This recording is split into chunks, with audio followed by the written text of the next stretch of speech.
rabo meelaha iska istaago waxaa la rabaa qofka bini'aadanka waxaa laga rabaa xaqiiqda inuu ogaado runta inuu ogaado reality inuu ogaado adeerayaal 100 mar baan ka hadalnay waxyaalahan waan aragnay Soomaalidu waxa waaye waxaa lagu tilmaami karaa dad iska mataqaana wax iloobo dad wax iloobo oo mataqaana oo wixii dhacay aan ogeynba anigu waxaan u haystaa Hargeysa in laga gardaran yahay oo ninkaasna gardarro ku tagay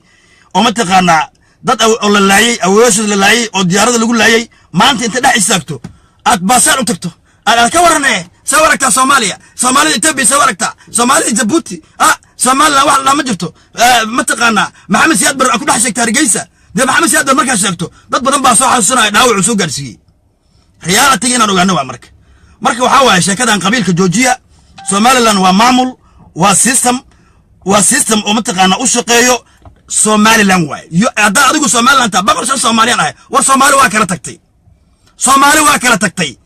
mataqaana nimankan daaroodka oo inta iska dhaafay Hargeysa ana idin sheegay hadda si fiican dhageysta Somaliland waxa tay karo laba qabiil oo daarood ah dhul bahanta iyo warsangeli la tay karo haddaad marixaanta isku tagin haddaad taa ogaadeen ha isku tagin haddii aad taa majarteen ha isku tagin haddii aad taa mataqaana ortable iyo leelkasan ha isku tagin because waxa la rabaa qofka inay maskaxda ay shaqeyso maskaxda day shaqeynina de waxa waaye waxaad naqanaysaa qof waxa uu suubinay aan ogeyn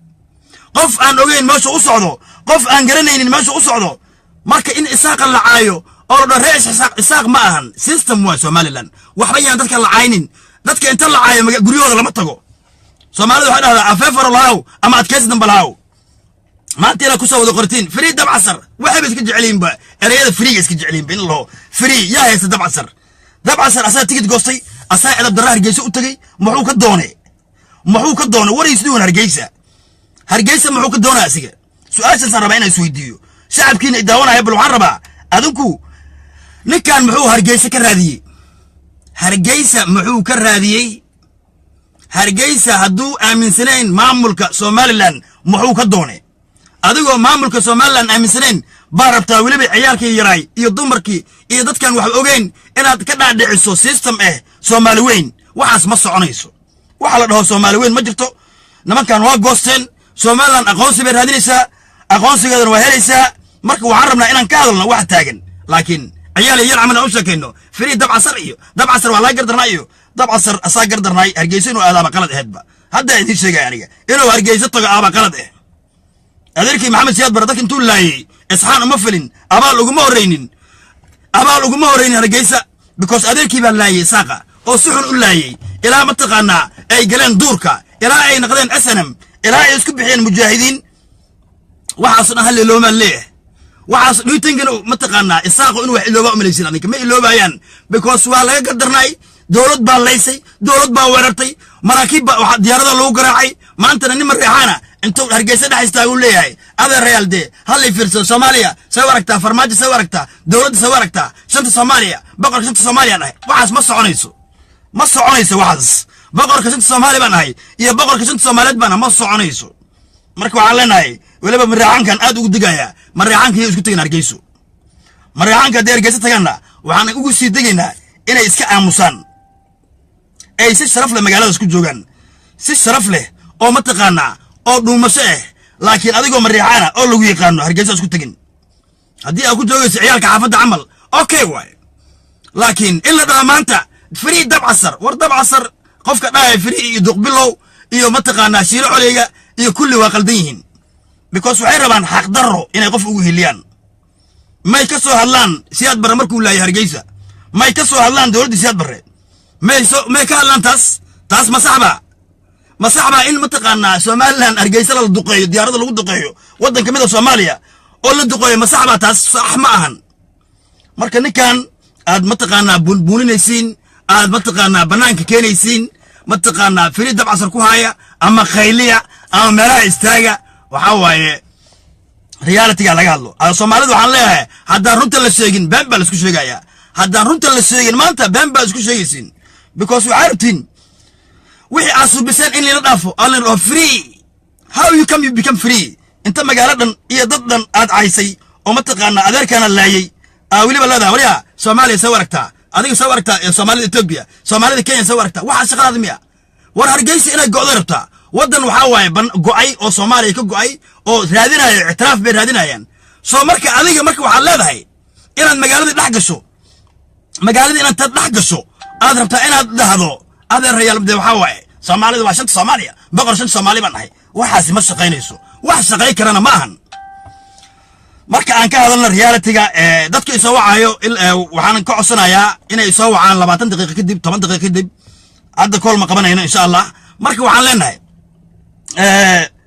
qof kasto aaminsan in ay mataqaana dab casar uu saxsan yahay waa qof qaldan waa qof aan taariikhda aqoonin waa qof aan waxba garanaynin waxaan qof aan history-ga Soomaaliya aan aqoonin waa qof dhashay 91kii saan u maleynayo oo da'diisu ay tahay 20 sano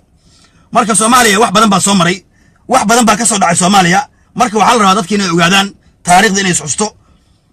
marka waxaan idin leeyahay ka shaqeeya wanaaga ha ku haynina meelaha inta soo gashin Facebook live free dab casar muxuu suubiye dab casar muxuu hore u suubiye horta is weydiinay ninka maxaa lagu heystay inuu magaalada Hargeysa gudaheedii ka bilaabay kacdoon kicinta dhalinyarada ku nool Hargeysa iyo shacabka inuu kiciyo oo ka dhaadhiciyo system la dhaho Soomaali weyn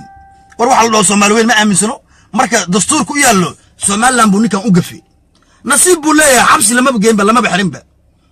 nasiib buu leeyahay hadiiba ay xirinba Somaliland oo Somaliland wali waxa waaye dimuqraadi bay qaadatay hadii Somaliland ay ahayd kale talis ninkan xabsi buu ku jir lahayd maanta laakiin Somaliland waa dal qaatay dimuqraadi aan mataqaana aaminsan freedom of speech Somaliland waxay aaminsan tahay wax la dhaho freedom of speech soo marka waa inaan taas ogaanaa marka laakiin meelaha inta ka qeylisiin inaad aadiin mataqaana Somaliland ba qaldan adeer waxa waa adaa qaldan haday ahayd magaalo kale ama meel kale ahayd ninkaas dab casar waxa waaye waa la xir laayba marka waxa la rabaa dadka in la soo xushmeeyo oo la suubiyo waxa la dhahay daris wanaag wa hadii la suubin daris wanaag adeer waxa waaye qof walba wuxuu rabo iska suubinaya marka anigu waxaan idin leeyahay laga shaqeeyo wanaaga beenta iyo dadkan ooynayo iyo nin isku tilmaamaya boqorka daaroodka inuu yahay iyo mid isku tilmaamaya inay tahay boqorada daaroodka inay tahay oo meelaha inta soo gasho is ooysiinayso war ooyinta laga baxo war ooyinta laga baxee banaanka la soo istaago ooyinta si iska dhaaftiin iska daaya qaladkana iskugu meeliyo qalad ku soo xaraan waay qalad in qalad lagu soo xaraan waay nin qaldan magaalo aan laga rabin tagay oo mataqaana dadka shacabka hadana kicinayo ninkaas oo kale looma hiliyo because Somaliland waa dal u yaallo system iyo wanaag iyo sharci marka anaga waxaan rabnaa inaan ka shaqeyno wanaaga hadii aan wanaaga laga shaqeynin waxay naqanaysaa nin kasto inuu mataqaana Hargeysa dhex istaago oo dhaho war waxa Hargeysa ka cararayo kuwii isaaqa ahay ayaa mataqaana Muqdisho markay tagaan aan ku laaba karin Hargeyso how come adigoo Maryaxaan ugu fikireen in Hargeysa dhex istaagto bal fiiriya isaaqi ba Hargeysa oo mucaaradka noqday ama Somaliland maamulkeeda ka soo horjeeday ayaan tagi karin Hargeysa Aldoon baa lagu xiray intuu Muqdisho tagay waxa soo dhan muxuu marinay movie shako u marinay movie war Aldoon baa intuu Muqdisho tagay oo farmaajo la kulmay markuu Hargeysa ku soo laabtay waa la xiray marka dab casar asoo waliba Maryaxaan oo adeerkii dadka laayay buu wuxuu rabaa dadka intuu u tago inuu ku daacsado oo marka dhaw war maqaayada waa maxay cuntada waa maxay waliba luqadda isaaqa uu ku ciyaaro luqadda waa maxay hilibkii keena waxaan siiya das hatta waxa taas baaba gafi luqad oo lahayn inuu iska raadiyo ayaaba gafi gafka waxa uu taqaaniin anu ma garanayo waliba inuu magaalada u gafo oo dhaariye arja cuntada loo keena ninkaaw ninkaaw war luqadda loo hatta iska raadinay waxuu lahayn buu iska raadinay hatta dab casar khaladku uu suubiye marka anigu daawaday maqaaxiyo tag deerantaaw ilmabniyaw hilibkii keena wala maxay cuntada taasaaba in lagu xiray heedba luqadda uu ku ciyaarayo bay ahayd in maxkamad loo saaro asoo af Soomaaligiisa caadi ku hadlo baa la rabay farmaajo Muuse igee taasaaba waxayba taaba gaf kale gaf Soomaali oo loo gafo waayba oo Somaliland loo gafay oo shacabka Somaliland loo gafay oo luqadooda loo gafo waay marka intaas oo dhan hadaan laga hadlin in mataqaan loo gafo qabiil dhan iyo maamul dhan in loo gafo luqadooda lagu ciyaaro wuxuu aqoon iska raadiyo qaladka waa farxaysan markuu luqadda ku ciyaaray kulligin dadka sheeganaya daaroodka waa daawanaysan dab casar waana u farxaysan oo u sacbinaysan oo waxa dhaysan wallahi qatar weey Hargeysa lagu soo dhaweeyay waa baashaalay adar waxaas ka baxa luqadda in lagu ciyaaro qalad waaye luqadda aqoonin inaad ku hadasho haddaad aqoonin mataqaana sida loogu hadlo Afriqooyiga afka caadiga aad taqaanid Soomaaliga caadiga aad taqaana ku hadal laakiin inaad luqadooda ku ciyaarto inaad mataqaana waliba Hargeysa aad dhahdo dhaxdeeda aad ka bilowdo waxa la dhahayo mataqaanaa propagando aad ka bilowdo mataqaanaa qaylo dee waxaasi waxa waaye kuwa kugu hilinaya duqbilow iyo ha kugu hiliyaan iyo midka Allah shiino cole iyo ha kugu hiliyaan iyo islaamaha kale qaylinayo bal ha kugu hiliyaan arrimaas qaad ku sax ma fiicno because system ka maanta kulligii waa qaylinaysin because Soomaalidu waxa waaye qofka mataqaanaa maxuusu bi ma dhahayaan waxay fiirinayaan at the moment waxa markay taagan fiirinayaan war maxuusu bi dheh dabcasar inta dhiin free dabcasar ama inta dhiin free dabcasar ama hebel free inta dhiin what this guy maxuusu bi isweydii adige ninkan wuxuu biyay number 1 luqadda ku ciyaaray number 2 wuxuu ku ciyaaray mataqaanaa systemki u degsanay Somaliland oo mataqaanaa maamul oo banaan inuu yihiin marka waxaan leenahay aan ka hadlaynaa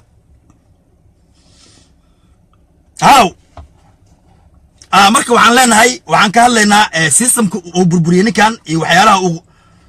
halo salaam alaykum halo min maqashaa halo qofkan qadka ay hogaay aad baan ugu xumahay qadka ay hogaay marka waxaan rabaa inaan ogaado inaan ka hadlo what's going on maxaa qaldan waa in laga hadlaa waxa qaldan waxa waaye magaaladan inta tagto luuqadooda lagu ciyaaro magaaladan inta tagto dawladooda lama caayo xataa markuu dhahay Muuse Igee ciyaar buu ka waday he was joke that was a joke ciyaar buu ka waday Muuse Igee that's a joke ciyaar buu ka waday inuu ciyaaraba madaxweynihii dalkii Somaliland inuu ku ciyaaro ayuu keenaba madaxweynihii maamulkii Somaliland xukumay buu rabaa inuu ciyaar ka dhigto joke markuu qofka hor maad Muuse noo geeya that was a joke ciyaartaas tirada badan iyo mataqaanaa marka hadii ninkan luuqadda uu ku hadlayay iyo sidoo uu hadlayay biri waxa ka soo baxayso boqolaal qof oo Hargeysa degan intay mataqaanaa meelaha soo istaagto inay macnaha systemkii Somaliland la soo dhisayay 27 sano in mataqaan lagu ciyaara bilaabanayso because waxa la rabaa meeshan in la qayliyo ma ahan waxa la dhaho qabiil ma jira meeshan laakiin qabiil wuxuu ka buuxaa kuwa dhahay free dabcasar kuwa wuxuu ka buuxaa qabiil mataqaan dhahay free dabcasar kuwa qabiil ba ka buuxo runtan loo sheegaya shalay waan u sheegnay waxaan dhahnaa dabcasar iyo isku tagin Hargeysa markaa tagto wax kaaga horeeyo malan Hargeysa already horad mataqaan u gashay hore adeerka Hargeysa u duqeeyay boqolaal qof ayaa agoon ku naqatay Hargeysa ha tagin marka odaygu wuxuu iska dhaadhiciyay inuu dhowr bari intuu dhaho mataqaanaa Hargeysa ku celceliyo oo Hargeysa dhax istaago in la cafiyo waaba la cafiyo markuu tagaba markii la cafiyo markii waxa la rabaa magaalada markuu tagay inuu joojiyo live kan tirada badan oo soo galaayo iyo luuqadda uu ku ciyaarayo iyo joogan tirada badan inuu joojiyo marka waxa waaye horta Soomaalidiina inta daawanayso iyo inta gadaal ay daawanayso dad waxa tihiin u badan waxay arkaan kaliya ka hadlo waxaad ka hadashiin waxa la dhahayo free dabcasar igeeya oraa kulligiin qabiil baad ka buuxo qabiilkan wuxuu faa'iido leeyahay malahan marka waxa la rabaa system jiro oo dhisan in laga soo horjeesto anigu waxaan arkaa edab darro Somaliland iskamay go'in waa la gaarsiiyay goodo Somaliland markay xorriyadda qaadatay June 26 1960 ayadoo shuruud la'aan aan waxba mataqaanaa aan ku celin Soomaaliya ayay u leeyamatay calankeedii Somaliland markaas waxa la isku daray koonfurta iyo waqooyiga Somaliland waa ogolaat markii labada la isku daray kadib waxa imaaday waxa la dhahay sadursi waa iska dulqaateen waxa imaaday waliba si toosa inta la isku soo qaawiyay markii dambe kacaankii siyaad bar intuu isku qaawiyay buu damcay inuu mataqaanaa laayo nimankii mataqaanaa Somaliland magaaladooda la laayo mataqaanaa la raasado ay kulli duurka galaan okay qofka markay dhibaatada nooca soo gaarto oo heerkaas gaaro oo carruurtiisa ugu shakeeyo oo taariikhdaas waa ka tagaya kulli markaas maxay dareemayaan marka waxay dareemayaan waxa la dhaho inay jirin Soomaalinimo waxa Soomaalinimada lagu dilayo Soomaalinimada lagu garaacayo Soomaalinimada adiga mataqaanaa oo aad ku dhimanayso aad waliba calankaada u keentay de qofka go'aan buu gaaraya inuu gaaraan xaq qofka xaq inuu xaq buu leeyahay inuu go'aan gaaro oo marka dhaho ay give up waxa la dhaho Soomaalinimo waa iskaga baxay dhibaata iga soo gaartay carruurteedan ku waayay mataqaanaa lafeega dib iga soo gaaray de marka dambe qofka go'aan buu gaara dastuur bay dhigteen waa ka Somaliland doorasho ka dhacday oo doorasho nabad baa ka dhacday waa lagu kala tagay marka waxa loo baahan yahay maamulka in la caayo Somaliland in la dhaho waa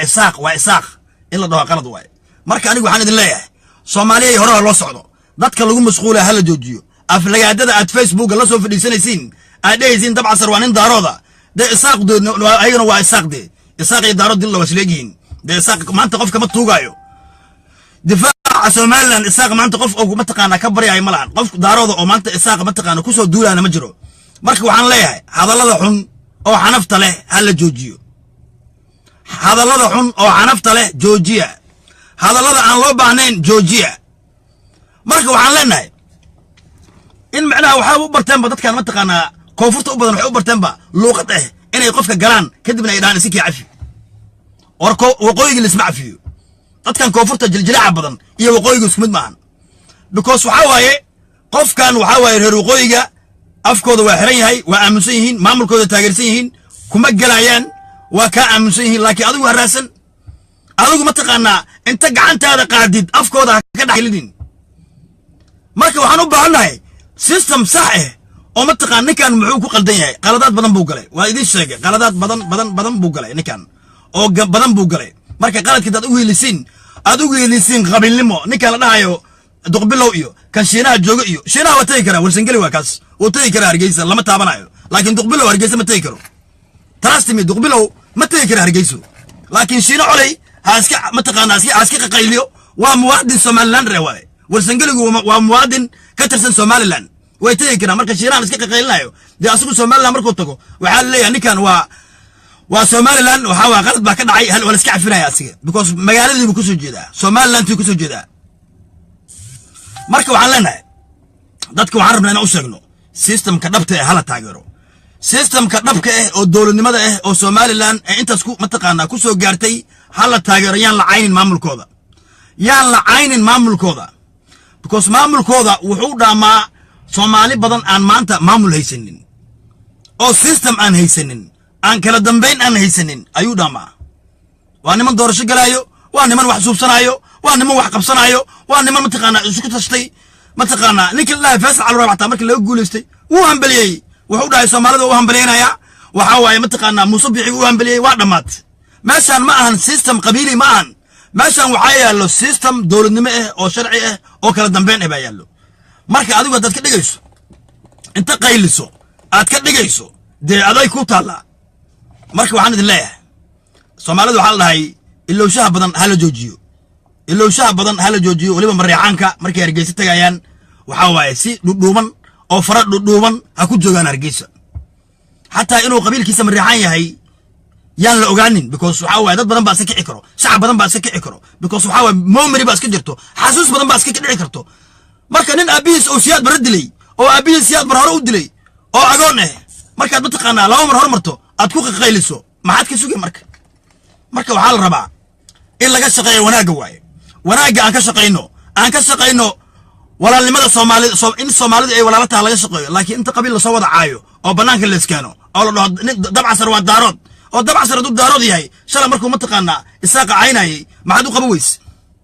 haduu dabcasar daarood yahay markuu ma taqaana Hargeysa aaday maxaad u dhigi weyse tagan Hargeysa maxaad ugu sheegi weyse taariikhda doo asiga aqoonin dabcasar Hargeysa taariikhda soo martay haduu dabcasar aqoon adiga maxaa ugu sheegi weyse taqaanid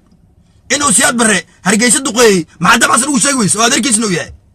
marka waxyaalahaas dhan baa la rabay inaad ka dhaadhicisiin aad u sheegtiin laakiin maanta inaad dhahdeen dabcasar waa nin wadaada de wadaadka waxa la rabaa masaajidka inuu joogo wadaadka waxa laga rabaa inuu masaajidka joogo oo gurigiisa fadhiisto wadaadka inta ma taqaana live dadka soo galo dadka ku dhagaayo maamulka ku dhagaayo oo qof walba ku dhagaayo de waxa la rabaa inuu gurigiisa ku ekaado marka waxaan idin leeyahay beenta ka baxay idin leeyahay beenta aad ku haysiin meesha iyo waxyaalaha aad ku haysiin iyo systemka aad ku haysiin Georgia hanoo bilaabina ma taqaana shaqooyin oo ma taqaana low class oo very low class Georgia waxas ninkan waa qaldamay maamul buu ku qaldamay maamul buu hoos jooga ma taqaana qof taabanaya malahan marka waxaad iska dhaha Georgia waxaad meelaha ka qaylinaysiin oo qaylada way niga dhamaanaysaa energy save energy aad ku qorayso free dabcasar save garay gacmaha exercise usub wax kala ku subi inta dilad free dabcasar ma xirnee marka Georgia beentad wadin marka energy-giina iyo waqtigiina save garaysta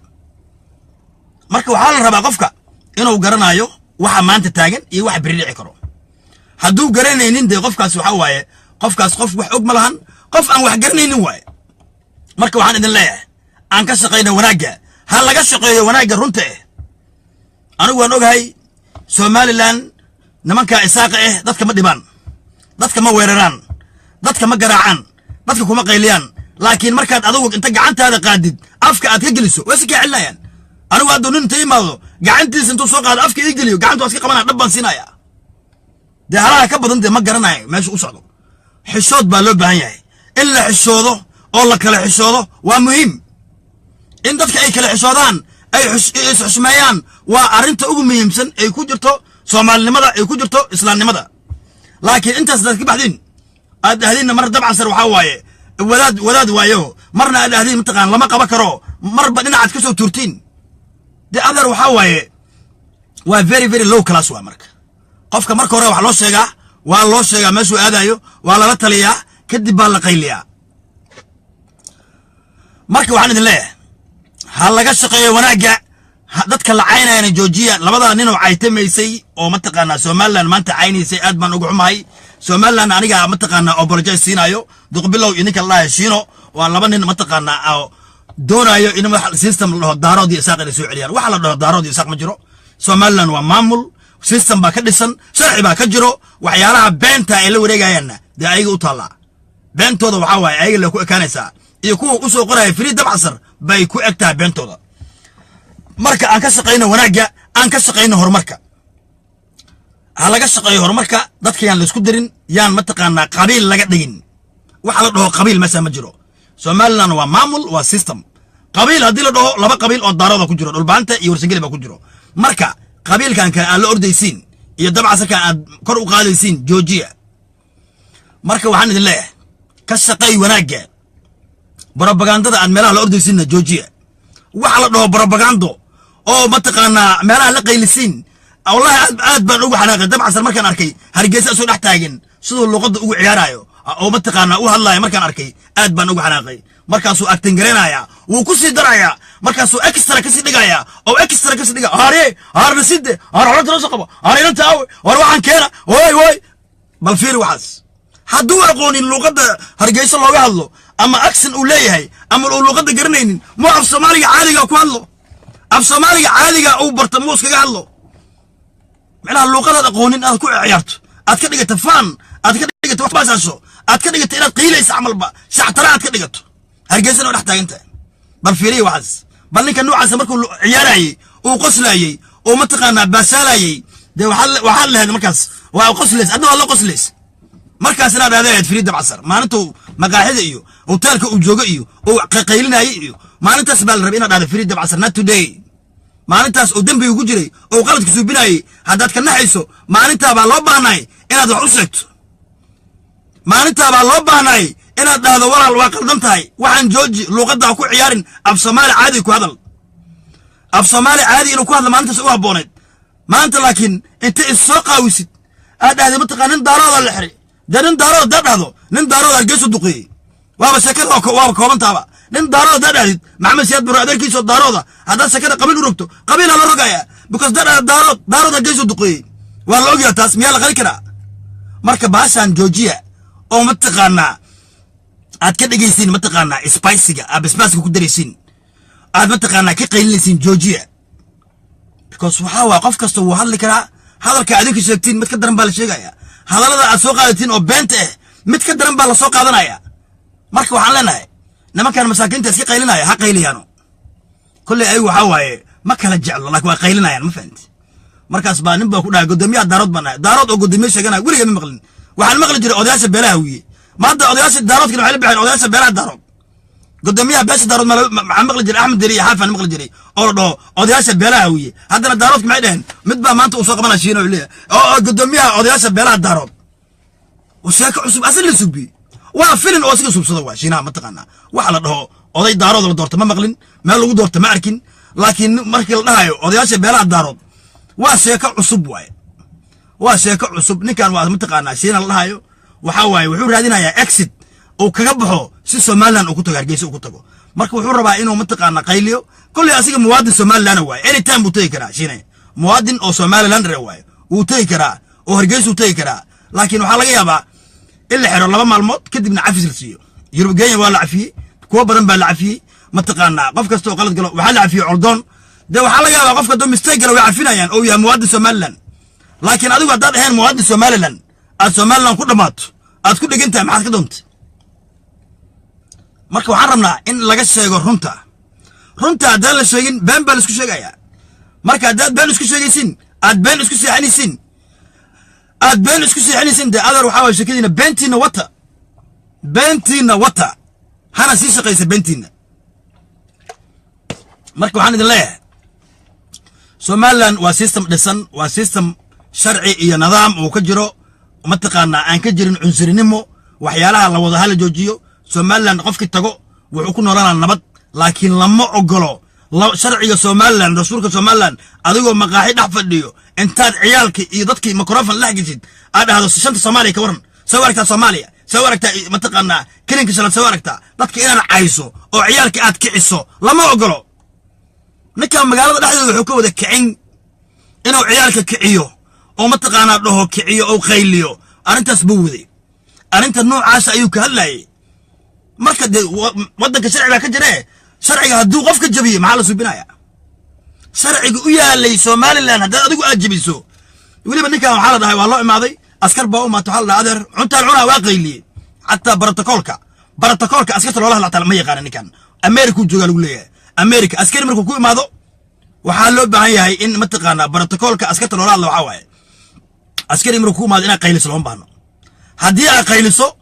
waxa waaye dhibaato ku soo gaarayso askari markuu ku imaado okay tartiib ina tartiib u raacdo laakiin inaad qayliso aad horiya saaqow war saaq baani ku waa askari Somaliland waa askari waa soldier waa askari ma aan saaq qabiilku ya askari ma taqaanid markii inaad maamulkii dadka cayso aad hor saaqow ninka qori u taagaa maxay waa eedab darro askari baa ku imaaday askari waxa la raasay sharafeena u raacdo waliba askarta waa ka xishoodeen waxay ku dhawaaq qaylisay fawda subisay cuntada dhamaysan lagu dhahay banaanka ku istaageen bal askarigaas Afrika ma laga helaa askari noocaas marka Afrika Kenya ma laga helaa Kenya iyo South Africa labadaas iyo Ghana ma laga helaa wadamada Afrika marka dhaadid askartooda ay fiican yihiin ba ma askari Afrikaana inta ku qayliso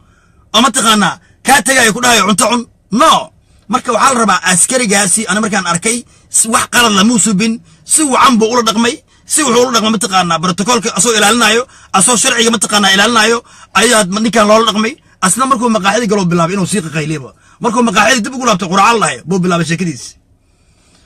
oo bilaabay inuu soo celiyo filin dhahay siyaad barra meesha siyaad barra Hargeysa dib lagama jeclo waa run siyaad barra Hargeysa lagama jeclo taas waxa ina ogaato waay maxamed siyaad barra Allah u naxariisto dhint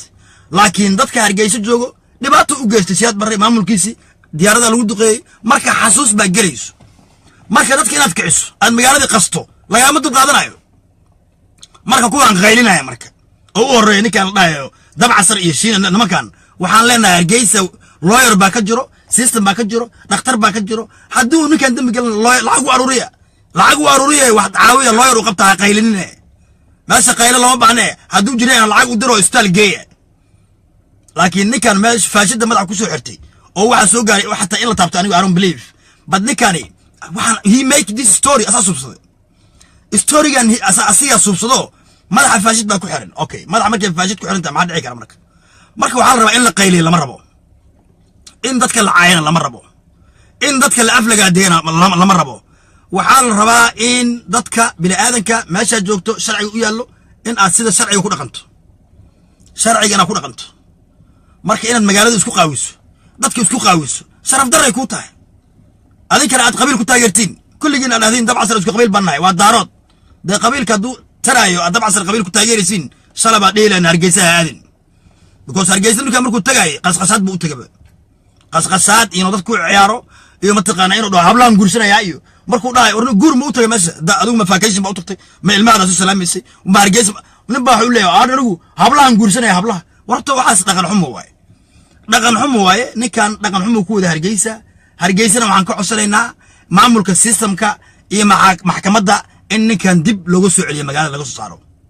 haddii kale ninkan magaalada qasbu ku wada problem buu ku wada ciyaalkii buu kicinayaa marka ninkan inta la qabto baasaboorkiisa farta laga saaro diyaaradda ugu horeyso ha la soo saaro diyaaradda ugu horeyso Dubai lagu celiyo ninkan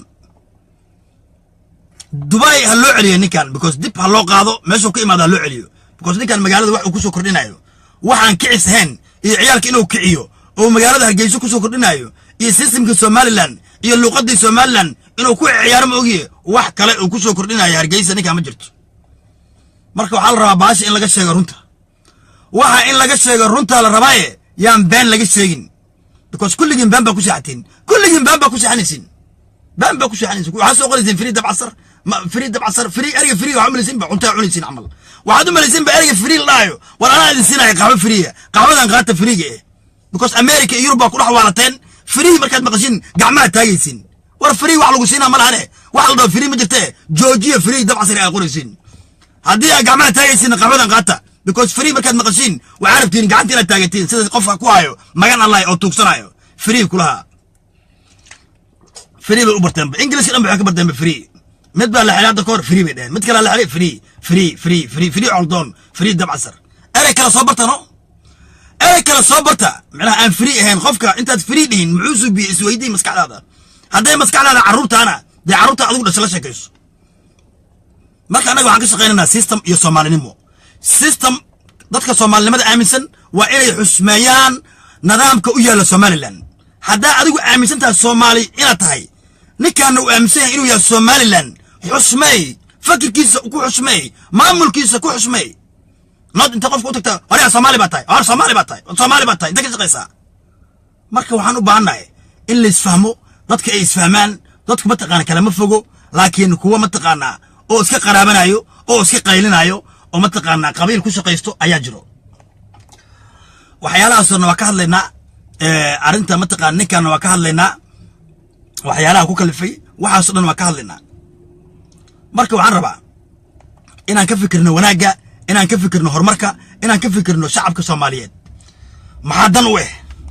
ha ku mashquulin hadaa adigu shacab Soomaali tahay ha ku mashquulin Somaliland adigu hadaa shacabka Somaliland tahay ha ku mashquulin Soomaaliya laba dal oo diris waay halaas la fahmo waa laba dal oo diris marka maxaa loo baahan yahay diris wanaag waxa la dhaho diris wanaag adigu aaminsanaa waxa la dhaho system Soomaaliya aaminsanaa Muqdisho aaminsantahay ninkan wuxuu aaminsan yahay Hargeysa soo waxa tii laba dal oo diris taas halaas xusmad waay xusmada waxa la rabaa qofka walaalka inaa xushmayso qofka walaalka inaa cayso looma baahno qofka walaalka inaa ku qayliso aad cayso wanaag badan lagu meelo marka waxaan idin leeyahay kulligiin waxaan idin sheegayaa markasto ka fikir runta markasto ka fikir waxyaalaha ma taqaana saxda ah inaa faafiso wax been ah faafin beenta lama faafiyo because beenta markaad faafiso aday dib kugu soo laabanaysaa beenta markaad faafiso aday dib kugu soo laabanaysaa marka waxaan idin leeyahay ka shaqay wanaaga ka shaqay horumarka maamulka Somaliland waa maamul jiro waa maamul ma taqaana la aqoonsan yahay ma taqaana mar hore Soomaaliya ka go'ay 27 sano kaligiis meel taagan marka sanka in la iska geliyo waxa loo Soomaali weyn ma shaqaynayso dadka inay gelisin sanka waxa loo Soomaali weyn ma shaqaynayso marka beenta dadka joojiya shacabka beenta ka joojiya dadka beenta ka joojiya taas baan idin leeyahay marka xogaa yar waxaan rabaa inaan macnaha aan fahno systemka jiro maxaa qaldan intee wax ka qaldan yihiin markaan ka baxno arinta Somaliland aan halkaas ku dhaafno waxaan rabnaa inaan dib u fiirino barnaamijyo soo baxay maanta iyo niman xildhibaan oo lagu dhigay arinta Somaliland waa u soo laabanayna waa dhamaatay arinta Somaliland waxaan rabnaa inaan ka hadalno xildhibaanka la dhahayo Xasan Macalin xildhibaanka la dhahayo Xasan Macalin maxaa ka qaldan ma fiqi baa ka aqli badan ma maasalaad baa ka aqli badan saa lagu dhahaa lacag soo qaad adiga inta lacag laga soo diray imaaraadka xawlaada tag ka soo qaad saa u soo qaaday bal anigu Xasan Macalin waxaan ku ogaay asoo maskiin oo ma taqaana ceel biya ka shaqay jira Xasan Macalin hadda xildhibaan buu sheegtaa laakiin maskiin buu ahay ceel buu ma taqaana mas'uul ka ahay 9 iyo ma taqaana labadii waagi xamar ugu dambeysay nin maskiin oo ahay ceel ka shaqeeyo waa ogaay horta nimanku la saaxiibay waa niman gaangis حسن معلم وحول صاحبه فقه إمام صلاة يا عبد المعبد شكور يا عمر عبد الرشيد رج مافيا بولو صاحبه نمان مافيا بولو صاحبي بروجرام كيسة وبريمان كان لنا حسن معلم يا تاريخ ديس هذا واحد يربع إنك شيء تاريخ حسن معلم iyo mataqaana sidoo lacagtu u jecel yahay tomorrow ayadoo dhameystiran baa laga hadlayaa because Xasan Macalin ma la dhaafayo because waa ninka kaliya oo maanta oo la gadiyay ninka la dhahayo fiqi baa la gadiyay marka tomorrow waxaan ka hadlaynaa ninka la dhaho xildhibaan xasan macalin iyo maxkamadda sugayso waxaasoo dhan tomorrow baan ka hadlaynaa xasan macalin ha iloobin waa xildhibaankii ugu horreeyey oo ka soo jeedo beesha murursade oo mataqaanaa laga aqal badiyey oo mataqaanaa niman baraxley ka imaada ka aqal badiyeen tomorrow baan ka hadlaynaa waa arrin aad u fiican waa arrin aad u xiiso badan marka aan u soo laabanno arrinta dabcasar marka waxaan idin leeyahay walaalayaal ha laga shaqeeyo wanaagga yaan la caynin magaalada hargeysa yaan la caynin beesha isaaq yaan la caynin systemka somaliland halaas baan idin leeyahay aniga ka shaqeeya wanaagga duqbilow iyo mataqaanaa shiino coley iyo beentay wadaan ha dhegaysanina waxay bunburinayaan ha dhegaysanina waa niman mataqaanaa aan kala jecleen mataqaanaa soomaaliya iyo somaliland aan kala jecleen just waxay rabaan jambal inay tuuraan dadka isku diraan shacabka ay kala hor keenaan just halaas bay rabaan shacabka halaas bay rabaan dadka inay isku diraan marka waxaan leenahay aan la soconno aan ka shaqayno wadajirka soomaaliya iyo somaliland shacabka soomaaliya iyo somaliland waa dad walaala ah waa macnaha laba maamul oo walaala ah waaye sida Ethiopia iyo Soomaaliya Ethiopia iyo Somaliland saas ugu marka Ethiopia iyo Somaliland Ethiopia iyo Soomaaliya marka saas baa la rabaa in loo ogaado oo laba maamul oo daris inay yihiin mataqaanaa labada maamul marka waxaa la rabaa dadka in loo sheego taas dadkan yaa laga dhaadhicinin beenta iyo mataqaanaa Somaliland ma go'in iyo Somaliland go'itaan uma baahno aqoonsina waa heshay beesha caalamka aqoonsi ka heshay mataqaanaa waa heshay Somaliland aqoonsi qof ay aqoonsi ugu baahantaana malahan marka waxaan idin leeyahay kulligiin meel kasta joogtiin waxaan idin leeyahay ka shaqeeya wanaagga waana si baxaya kulligiin soo qara FIFA Khayre u duceeya ra'iisul wasaaraha da'yar mudane Xasan Cali Khayre kulligiin soo qara FIFA Khayre waa ninka kaliya ugu da'yar mataqaan soo maray ra'iisul wasaare waa ninka kaliya aan dhigi karno waa muwaadin dhab ah oo Soomaaliya oo mataqaan ka soo horjeedo corruptionka Khayre waa qofka kaliya aan dhigi kara maanta Soomaaliya mugdigi ka saaray marka waxaan leenahay Khayre waa nin muwaadin dhab ah Soomaaliyana barwaaqo u soo arkay barwaaqada aan daba kacno ra'iisul wasaaraha sharafta leh kulligiin soo qara FIFA Khayre marka u duceeya mudane Xasan Cali Khayre waa ninka kaliya oo ka soo horjeesto corruptionka waa ninka kaliya aan ogoleen Soomaaliya maanta inuu mataqaanaa wasiirka iska marqaamo inuu mataqaanaa xildhibaanka lacagta raba iska xado war Khayre markuu Soomaaliya imaaday ra'iisul wasaarihi Soomaaliya waxa ugu dambeeyay 1969 Ibrahim Cigaal waxa ku xigay Khayre inta u dhaxaysa waa zero ka soo bilaaw Ibrahim Cigaal 1969 iyo inta u dhaxaysa mudane Xasan Cali Khayre inta u dhaxaysay waa zero meeqa u dhaxay karta marka meeqa u dhaxay karta 69 ba ugu dambeysay Soomaaliya ra'iisul wasaarihi labaad oo u shaqeynaya dalka Soomaaliya wuxuu noqday mudane Xasan Cali Khayre marka Khayre aan la shaqeyno Khayre waa nin da'yar waa nin aan mataqaanaa ogoleen mataqaanaa laaluushka waa ninka maanta magaalada Muqdisho nadiif ka dhigay waa ninka mataqaanaa Muqdisho mataqaanaa ka dhigaya mataqaanaa dhalo oo mataqaanaa dalkii dib u soo celinayo marka Khayre aan la taageerno aan mudane Xasan Cali Khayre la shaqeyno haddii aan Khayre la shaqeyno wanaag badan baan gaaraynaa caruurtiina wanaag badan bay gaarayaan marka hala la shaqeeyo mudane Xasan Cali Khayre waa anigu waxaan aaminsanahay inuu yahay ninka kaliya oo ka saari karo dhibaatada Soomaaliya marka waxaan leeyahay one love jacayl baan u diranaa Khayre one love ayaan Khayre u diranaa jacayl dhab ah oo ka soo go'ay shacabka Soomaaliyeed dad badan oo ii soo dhiibay inay mudane Xasan Cali Khayre jecel yihiin waxaan leenahay Khayre oo shacabka Soomaaliyeed ku jecel yihiin meel kasta adduunka jooga shacabka Soomaaliyeed ku jecel yihiin Khayre marka Khayre waxaan rabnaa magaalada Muqdisho inay noqoto magaalo safe ah magaalo laga saaro mooryaanta magaalo laga saaray argagixisada say shacabka qurba joogta dib ugu soo laabtaan Soomaaliya because Soomaaliya lama arki jirin Khayre ka hor askari dhar qabo askari kor wuxuu ka qabi jiray shaar hoosna macwiisu ka qabi jiray markaasuu intana taqsiim weyn baa u buuxdo waa marqaansan yahay askariga marka waxaas dhan waa laga baxada system baa imaaday waxaa imaaday nidaam waxaa imaaday mataqaanaa wada shaqayn baa imaatay marka la shaqeey mudane Xasan Cali Khayre la shaqeey Khayre taas baan idin leeyahay Khayre waa ninka kaliya oo muwaadin ah qofkii mataqaanaa Khayre ka soo horjeedo waa qof aaminsan inuu yahay mooryaan qofkii Khayre wax ka sheegay hadaa aragto waa qof aan rabin Soomaaliya inay mataqaanaa dawlad iyo system iyo sharci aan ogoleen oo ogol aaminsan mooryaannimo aaminsan inuu guryaha dawladda ka bixin aaminsan wax badan aaminsan adeer guryaha dawladda waa laga baxayaa beeraha waa laga baxayaa waxaas dhan waa soo socdaan step by step way Xasan Cali Khayre shaqo badan buu wadaa Xasan Cali Khayre shaqo badan buu wadaa system badan buu wadaa waxyaalo badan buu wadaa aan la soconno aan la soconno mudane xasan cali khayre markastana aan garab istaagno because anigu waxaan ogahay in khayre oo Soomaaliya u wada barwaaqo in khayre u wada Soomaaliya meel fiican because waxaan arkay hadaladiisa dhageystay wax badan baan ka fahmay hadaladiisa waxaan dareemay inuu yahay mudane xasan cali khayre ninka kaliya oo qalbigiisa ay ku qorantaa Soomaaliya qofka waxaa la rabaa inay qalbigiisa ku qorantaa Soomaaliya oo damiirtiisa ay tahay Soomaaliya laakiin lama rabo nin ma taqaanaa aan qalbigiisa iyo afkiisa aan isku xirnayn qofka waa inuu qalbigiisa Soomaali sax ka yahay qofka wanaag dadka u qabanaya waa inay qalbigiisa ka imaataa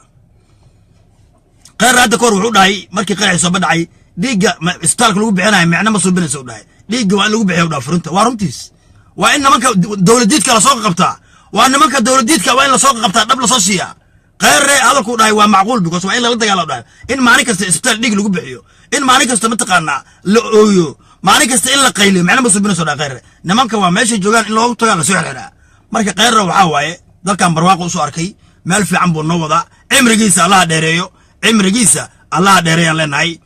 marka waxaan idin leeyahay kulligiin soo qora FIFA qare waa lagu celcelinaa magaciisa waa magac barakaysan waa magac qayraysan marka waxaan leenahay intaas oo dhan waxaan ka dareemaynaa magaciisa kaliya markaad aragto waxaad dareemaysaa wanaag iftiin farxad intaas baa hugelayso intaas marka qalbigaada inay gashaa marka intaan ku soo tiriyay waa inay qalbigaada gashaa markaad khayra maqasho waa inuu qalbigaada oo kor u kacaa waa inaa kor u istaagtaa marka ha ku fikirin mooryaannimo iyo systemka xamar iyo teleefanada xamar iyo waxaasoo dhan waa soo afjarmayaan waxaasoo dhan waa la soo afjari waqtigu waa socdaa baan idin leeyahay Soomaaliya maanta meel fiican bay ku socotaa magaalada Muqdisho kaliin bay noqonaysaa magaalo nadiif ah oo la imaado oo barwaaqa oo xeebta aad tagtid ama meel kasta aad tagtid hotelka rabta aad seexatid aad ka baqaynin in lagu dilo aad ka baqaynin in lagu qarxiyo Muqdisho waxa ugu weyn laga baqo qarax waaye marka khayre wuxuu rabaa inuu suuliyo qaraxaas oo dhan khayre wuxuu rabaa inuu suuliyo qarax waxa ka daran tuuga kala ka daran nimanka tuugada dawladda lacagtooda dhacay kuwa ma taqaanaa maafiyada ee waxaas oo dhan baaba ka daranba waxaas oo dhan waa la soo afjaray marka waxaan idin leeyahay aan taageerno dawladnimada aan taageerno systemka aan taageerno wanaagga marka waxaan idin leeyahay ka shaqeey horumarka shacabka Soomaaliyeed ka shaqeey in la isgarab istaago ka shaqeey inaad ma taqaanaa qurbaha ku daashay saad u heshid meelaad ku laabato ay ilmahada ageysid saad u heshid ka fikir ha ka fikir wax kale marka anigu waxaan idin leeyahay ha laga shaqeeyo wanaagga haddii aan wanaagga laga shaqeyn aad ma taqaanaa mucaarad iska dhigto oo dadka sharafta lahay waddankan hagaajinaya ka soo horjeesato aad mooryaanta raacdo adigay ku dhibe haddaad mooryaanta raacdo mooryaanta haddaad garab istaagto aad fiqi garab istaagto aad dawladnimada ka soo horjeesato aad ma taqaanaa mar raba dawladnimo dee cunugaago jiisa iyo cunugaago mooryaana baad ka dhaxle dhaxalka mooryaanku waa jiis mooryaanka waxaa laga dhaxlaa jiisnimo khayre waxaad ka dhaxlaysaa cunugaago jaamacad aaday cunugaado shaqo aaday cunugaado ma taqaanaa baari ku cunugaado iyo ma taqaanaa horumar ka fikiraayo dalkiyo barwaaqaa dhaxalka khayre taas waaye marka laba joyce waaye laba wada idin furan in aad mooyaan raacdo cunugaago jiisa aragto iyo inaad khayre raacdo aad barwaaqa ka fikirto taas baa kuu furan marka waxaan idin leeyahay ha laga shaqeeyo wanaagga ha lagala shaqeeyo systemka kulligii soo qora FIFA qare Soomaaliya asraacdo Soomaaliya ha noolaato kulligii soo qora FIFA farmaajo FIFA taabid FIFA qare waan idin salaamaya wanaagana ka shaqeeya horumarkana ka shaqeeya Soomaalnimadana ka shaqeeya meel kasta joogtiin waxaan leeyahay Soomaaliya ha israacdo u duceey Soomaaliya ha israacdo markastana salaad aad dukatana u duceey Soomaaliya inay dawlad rasmi noqoto inay ma taqaanaa mooryaanta la soo afjaro in ma taqaanaa dalkaani uu noqdo dal ma taqaanaa horumar gaaro dal meel fiican ku socdo dal garanaya meesha loo socdo dal la dareemi karo meeshuu aadayo marka halaas baan idin leeyahay wanaagana ka shaqeeya markastana ma taqaanaa khayre marka aragtiinna magaciisa u duceeya mudane xasan cali khayre u duceeya ra'iisul wasaare khayre marka aragtiin waa ninka kaliya barwaaqada idin geli karo waa ninkii Soomaaliya u soo arka barwaaqo khayre waxa waaye waa ninkii barwaaqo u soo arka Soomaaliya waa ku celcelinaa because anigu ma arkin waxay ugu dambeysay ra'iisul wasaare Soomaaliyeed 1969 waxay ugu dambeysay Ibrahim Cigaal ra'iisul wasaarihii labaad aan arko wuxuu noqday Mudane Xasan Cali Khayre aan arkay dalka inuu shaqeynayo aan arkay dalka inuu mataqaana horumar gaarsiinayo aan arkay inuu mataqaana Soomaaliya kor u socdo Soomaaliya markin waagi hore waxaan jirnay wasiiro marka la magacaabo iska imaanay Mareykan iyo Yurub iyo oo mataqaana iska marqaamay maanta wasiirka waxa loo kalifay inuu maalin kasta shaqeeyo wasiirka waxa loo kalifay maalin kasta inuu xafiiskiisa shaqo u soo aado wasiirka waxa loo kalifay wax badan maanta marka intaas oo dhan ka shaqeey intaas oo wanaaga ka shaqeey marka waxaan leenahay waqtiga adin wacnaado kana shaqeeyo wanaaga markastana laga fikiro horumarka markasto in Soomaalida isgarab istaagta laga fikiro waan idin salaamayaa meel kasta joogtiin salaam calaykum